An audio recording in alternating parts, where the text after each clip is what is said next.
ஞானானந்தமயம் தேவம் நிர்மலஸ்படிகாகிருதியும் ஆதாரம் சர்வ வித்யானாம் ஹயக்ரீவம் உபாஸ்மகே. நேர்கள் அனைவருக்கும் அஸ்ட்ரோகே செய்யங்காரின் பணிவான நமஸ்காரங்கள். மாத பலன் குரோதி வருஷம் மார்கழி மாதத்தினுடைய பலன், அதாவது 16/12/2024 13/1/2025 வரை உண்டான காலகட்டத்திற்கு என்னென்ன பலன்கள் மேஷம் முதல் மீனம் வரை அப்படின்னு பார்க்கலாம். அதற்கு முன்னாடி இந்த மாதத்தில் வரக்கூடிய கோள் சாரம் என்ன, கோள்களின் மாற்றங்கள் என்னென்ன இந்த மாதத்தில், அது தவிர இந்த மாதத்தில் வரக்கூடிய விசேஷங்கள் என்னென்ன அப்படின்றதையும் பார்ப்போம்.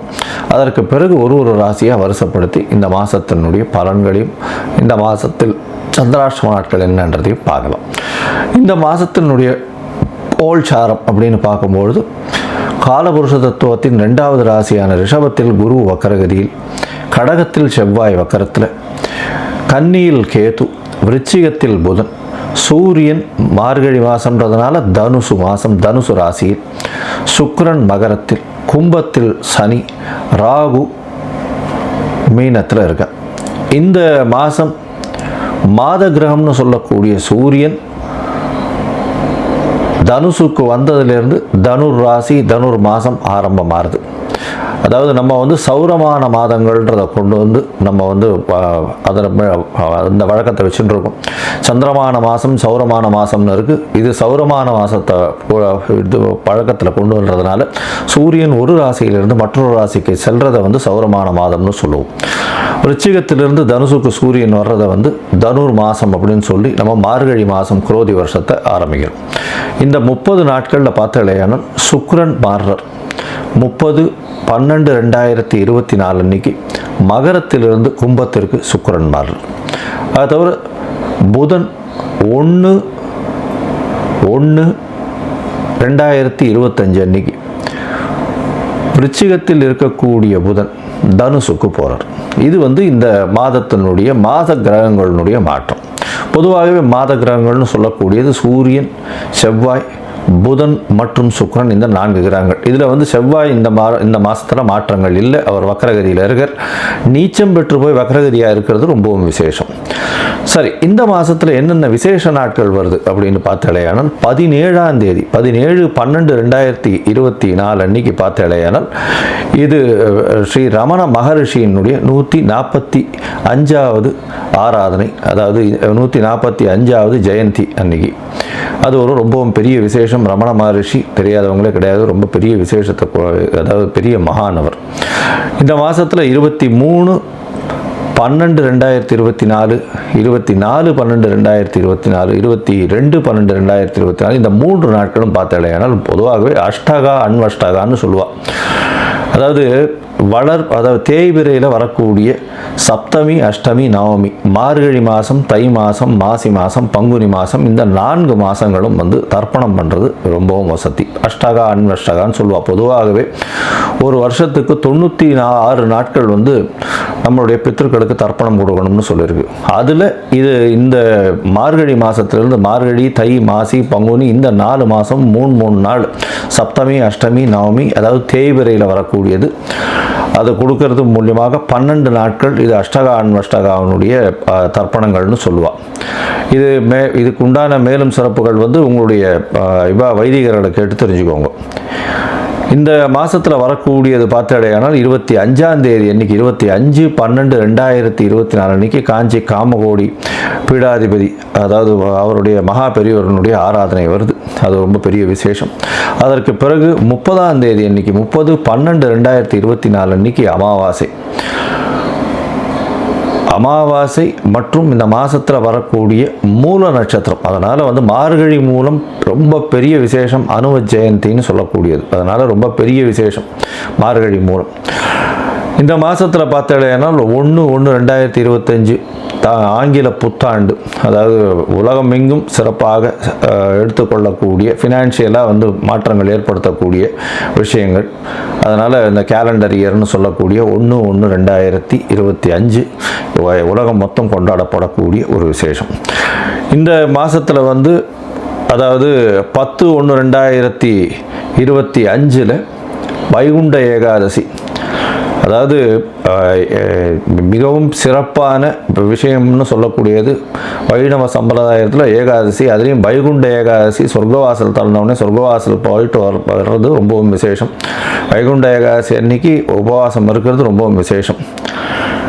இந்த காலகட்டத்தில் ஸ்ரீரங்கத்தில் ரொம்ப பெரிய ஏற்றத்தோடு இருக்கக்கூடிய காலகட்டமாக இருக்கும். வைகுண்ட ஏகாதசி ரொம்பவும் விசேஷமான ஒரு விஷயம். இந்த மாதத்தில் பார்த்தாலேயானால் 11ஆம் தேதி கூடாரை வெல்லும் சீர் கோவிந்தான்ற பாசுரம் 27வது பாசுரம். அதாவது இந்த மாதம் மொத்தமே பார்த்தாலேயானால் ஆண்டாள் நாச்சியாருக்கு உண்டான மாதம் மார்கழி மாதம். பொதுவாகவே மார்கழி மாதம்னு சொல்லக்கூடியது தேவர்களுக்கு, அதாவது இந்த லட்சுநாயனம்ன்றது ராத்திரி ஈவினிங் டைம், அதாவது ராத்திரி பொழுதுன்னு சொல்லக்கூடியது. இது அதிகாலை பிரம்ம முகூர்த்த நேரம்னு சொல்லக்கூடியது. ஏன்னா இதுக்கு அடுத்த மாதம் பார்த்தாலேயானால் தை மாதம் வந்துடுறது, உத்தராயணம் பிறந்துடும். அதனால் இது பிரம்ம முகூர்த்த காலம்னு சொல்லக்கூடியது இந்த மார்கழி மாதம். அதனால் எல்லாரும் கார்த்தால ஒரு 4 மணி 4:15 மணிக்கே எழுந்து திருப்பாவை சொல்கிறதும் திருவம்பாவை சொல்கிறதும் ரொம்ப விசேஷம். ஆண்டாள் நாச்சியார் 12 ஆழ்வார்களில் அவரும் ஒருத்தர். அதாவது ஒரே ஒரு பெண் ஆழ்வாராக இருக்கிறது பெரிய விசேஷத்தை கொடுக்கும். அவர் சொன்னது இந்த திருப்பாவை 30 சொல்கிறது ரொம்ப விசேஷம். இந்த 27வது பாசுரம் பெரிய விசேஷத்தை கொடுக்கக்கூடியது. கூடாரை வெல்லும் சீர் கோவிந்தான்ற பாசுரம் அது இந்த 11ஆம் தேதி 11/1/2025 அன்னைக்கு வருது. 13ஆம் தேதி போகி பண்டிகை. அது தவிர போகி பண்டிகைன்னா இந்த மாதம் முடியறது. 14ஆம் தேதிக்கு மகர சங்கராந்தி ஆரம்பிச்சுடுறது, தை மாதம் ஆரம்பிச்சுடுறது. 13ஆம் தேதியோட இந்த மாதம் முடிஞ்சுடுறது. இந்த மாதம் மொத்தமே ரொம்பவும் விசேஷமான நாட்களாகவே இருக்கும். ஏன்னா 30 நாட்களும் சிவன் கோவில்லையும் சரி வைணவ கோவில்லையும் சரி ரொம்பவும் விசேஷமாக இருக்கும். வைணவ கோவில் எல்லாவற்றிலும் திருப்பாவை சப்தங்களும் திருப்பாவை பாடல்களும் திருப்பாவை பஜனைகளும் கார்த்தால இருக்கும். சிவன் கோவிலில் பார்த்தாலேனால் மாணிக்கவாசகர் எழுதின திருவம்பாவை ஃபுல்லாகவே போயின்னு இருக்கும். இந்த மாதம் மொத்தமே early மார்னிங் ஒரு 4லேருந்து 4:30க்குள்ளே இந்த காலங்காத்தால் ஓசோன் லேயரும் நல்லபடியாக இருக்கும்னு சொல்லுவாள். அந்த மாதிரி early மார்னிங் எழுந்து வெளியில் போய் அந்த சில்னஸில் இருந்து மூச்சு பயிற்சி பண்ணுறது, அதை தவிர அந்த பஜனையில் சேர்ந்துக்கிறது, இதெல்லாம் உடல் நலத்துக்கு நல்ல ஒரு ஏற்றத்தை கொடுக்கும். இந்த மாதமே ரொம்பவும் வெற்றிகரமான மாதமாகவும் இருக்கும். சரி, இந்த மாதத்தில் மேஷம் முதல் மீனம் வரை, அதாவது மார்கழி மாதம் அந்த குரோதி வருஷத்தில் மேஷம் முதல் மீனம் வரை என்னென்ன பலன்கள் இருக்குதுன்னு பார்ப்போம். அதுக்கு முன்னாடி என்னுடைய மொபைல் நம்பர் கீழே ஸ்க்ராலிங்கில் போயின்னு இருப்போம். உங்களுக்கு அஸ்ட்ராலாஜிக்கல் கன்சல்ட் தேவைப்பட்டதுன்னா எனக்கு ஒரு ஃபோன் பண்ணுங்க. உங்களுடைய date, time, place of birth, உங்களுடைய பெயர் மற்றும் தாய் தகப்பனார் பெயர் அனுப்புங்க. என்னுடைய கட்டணம் என்னன்னு சொல்கிறேன். அந்த கட்டணத்தை அனுப்பினதுக்கப்புறம் உங்களுடைய ஜாதகத்தை போடுறேன். சந்தி இருக்கான்னு பார்க்கணும். உங்களுடைய ஜாதகத்தில் லக்ன சந்தி, ராசி சந்தி, நட்சத்திர சந்தி, நட்சத்திர பாத சந்தி, இதெல்லாம் எது இருக்குது அப்படின்றத பார்க்கணும். ஏன்னா பொதுவாகவே பார்த்தோம்னா எனக்கு தெரிஞ்சவா என்கிட்ட வரக்கூடிய கிளைண்ட்ஸ் எல்லாம் பார்த்தோம்னா 40 வயசு 50 வயசு 60 வயசு ஆகுது. அவளுக்கெல்லாம் பார்த்தோம்னா மிருகசீரிஷ நட்சத்திரம் நினச்சின்னு சொல்லிட்டு இருக்கா. ரிஷபராசின்னு சொல்லிட்டு இருப்பா, ஆனால் மிதுன ராசியில் இருப்பா. ஏன்னா உடைப்பட்ட நட்சத்திரங்களில் பார்த்தாலேயானால் இந்த பாதங்கள் மாறுபடும் பொழுது பொதுவாகவே அது ராசியும் மாறுபட்டு போயிடும். அதாவது குரு நட்சத்திரம், செவ்வாய் நட்சத்திரம், சூரிய நட்சத்திரம் இதெல்லாம் ரொம்ப பெரிய மாற்றத்தை ஏற்படுத்திடும். அதனால் எந்த ஒரு பாதத்திலையும் மாற்றங்கள் இருந்ததுனால் நிச்சயமான மாற்றங்கள் தெரியும். ஆனால் இந்த உடைப்பட்ட நட்சத்திரங்களில் ராசியே மாறிடும். அப்போ லக்னம் மாற செய்யும். அதனால் எல்லாமே மாறக்கூடியதுனால உங்களுக்கு நல்ல காலம் நடந்துட்டு இருக்கும்னு நினைக்கும் பொழுது அது பிரச்சனையில் இருக்கும். என்னென்னு பார்த்தாலும் சந்தியில் இருக்கும். அதனால் முதல்ல உங்களுடைய டைம் ஆஃப் பர்த்தை போட்டு சந்தி இருக்கான்றதை முதல்ல குறித்ததுக்கு அப்புறம்தான் உங்களுக்கு ஜாதகத்தை போட்டு அதற்கப்புறம் அப்பாயின்மெண்ட் உங்களோட பேசுகிறேன். என்ன எளிய பரிகாரம் அப்படின்றதையும் சொல்கிறேன். சரி, இப்போது மேஷம் முதல் மீனம் வரை குரோதி வருஷம் மார்கழி மாதம் எப்படி இருக்குன்னு ஒன்றா பார்க்கலாம். மகரம், உத்திராடம், திருவோணம், அவிட்டம் இந்த 3 நட்சத்திரம் 9 பாதங்களை கொண்ட ராசி. ராசியின் அதிபதினு சொல்லக்கூடியவர் சனி பகவான். உங்களுடைய ராசிக்கு 2ஆம் இடத்துல இருக்கார். பண வரவிற்கு தட்டுப்பாடு இருக்காது. குடும்பத்தில் சற்று சலசலப்பு இருக்கக்கூடிய வாய்ப்புகள் உண்டு. பேச்சில் கொஞ்சம் ஜாகிரதையாக இருக்கிறது ரொம்பவும் நல்லது.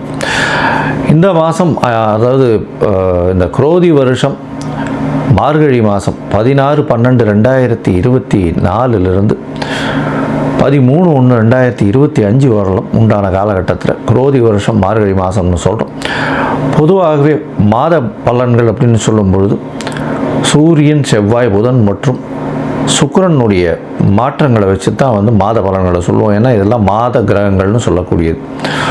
இந்த மாத கிரகமான சூரியன் நம்ம சௌரமான மாதத்தை பேஸ் பண்ணி பண்ணுறதுனால சூரியன் உங்களுடைய ராசிக்கு 12ஆம் இடத்துக்கு வரும்போது, தனுசுக்கு வரும்போது மார்கழி மாதம்னு சொல்கிறோம். இந்த மார்கழி மாதத்தை பார்த்தாலேனா உங்களுடைய ராசிக்கு 12ஆம் இடத்துல சூரியன் 8ஆம் அதிபதி இன்னொரு மறைவு ஸ்தானமான 12ஆம் இடத்துல வர்றது ரொம்பவும் விசேஷம். இதன் மூலியமாக வெளிநாடு வெளியூர் போகக்கூடிய வாய்ப்பு உண்டு. அரசாங்கத்தின் மூலியமாக சிறு சிறு பிரச்சனைகள் வரக்கூடிய வாய்ப்புகள் உண்டு. அரசாங்கத்திலிருந்து, அதாவது 8ஆம் அதிபதியே கஷ்டத்தை கொடுக்க வேண்டியவர் அரசாங்கத்தின் அதிபதியாக இருக்கிறதுனால அவர் 12ல், அதனால் சிறு செலவுகள் வரக்கூடிய வாய்ப்புகளும் விரயங்கள் வரக்கூடிய வாய்ப்புகளும் நிச்சயமாக உண்டு. தூக்கத்தில் பிரச்சனைகள் வரக்கூடிய வாய்ப்புகள் உண்டு.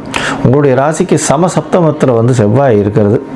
அவரும் உங்களுடைய ராசிக்கு 4/11 அதிபதி. அதனால் அவர் வக்கரகதி அடைகிறது பெரிய விசேஷம். நீச்சமாகி வக்கரகதி அடைகிறது மூலியமாக படிக்கக்கூடிய மாணவர்களுக்கெல்லாம் நல்ல ஒரு ஏற்றம் இருக்கும்.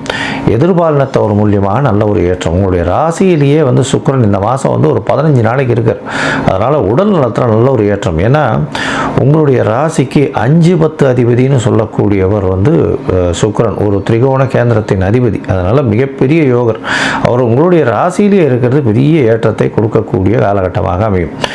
அதாவது ஒரு 30ஆம் தேதி வரலும் 30/12 வரலும் உங்களுடைய ராசியிலே இருக்கார். அவர் சுக்கிரன் செவ்வாயும் பார்க்கறது பெரிய விசேஷம். வக்கர குருவின் பார்வையில் இருக்கிறதும் பெரிய விசேஷம். அதனால் உடல் நலத்தில் நல்ல ஏற்றம். நினைக்கக்கூடியது எல்லாமே சாத்தியமாகக்கூடிய வாய்ப்புகள் நிச்சயமாக உண்டு.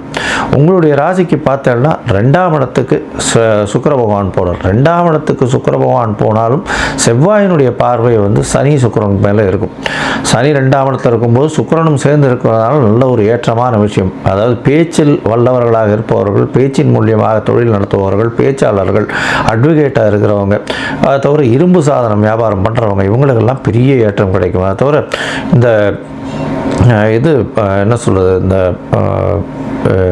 இந்த வளையல் அந்த மாதிரியான கடைகள், ஃபேன்சி ஸ்டோர்ஸு, அதை தவிர இரும்பு சம்பந்தமான வியாபாரங்கள் செய்கிறவங்க, அவங்களுக்கு பெரிய ஏற்றம் கிடைக்கக்கூடிய வாய்ப்புகள் உண்டு.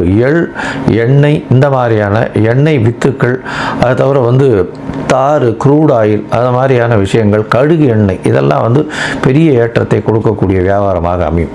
உங்களுடைய முயற்சிகள் எல்லாமே வெற்றி பெறக்கூடிய வாய்ப்புகள் உண்டு. 3ஆம் இடத்தில் இருக்கக்கூடிய ராகு பகவான் அபரிமிதமான ஏற்றத்தையும் முயற்சியில் வெற்றியையும் கொடுப்பார்.